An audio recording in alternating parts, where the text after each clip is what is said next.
ஏதாவது இயற்கையின் பந்தனமோ, சமஸ்காரத்தின் பந்தனமோ, அல்லது மனிதர்களின் பந்தனமோ, அல்லது உலகியல் பொருட்களின் சுகத்தின் பந்தனமோ உங்களை பிடிச்சி இழுக்குது அப்படின்னா, நிரந்தரமாக பாபா நினைவு உங்களுக்கு இருக்கவே முடியாது. நிரந்தர பாபா நினைவு இருக்கணுன்றதானே நம்மளுடைய லட்சியம். அப்போ மற்ற பந்தனத்தை எல்லாம் அறுத்து எறியணும்.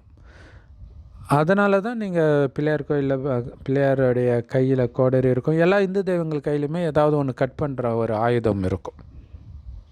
பரசுராமன் கோடரியோடு இருப்பார் எப்போவுமே. ஸோ அதனால் கர்மாதீத்த நிலை அடையிறது அப்படின்னாலே எல்லா பந்தனத்திலிருந்தும் விடுபட்டு இருக்கிறதுன்னு அர்த்தம். ஸோ இந்த பஞ்ச தத்துவத்தின் மூலமாக பேரளவில் காரியம் செய்கிறது. அப்படியே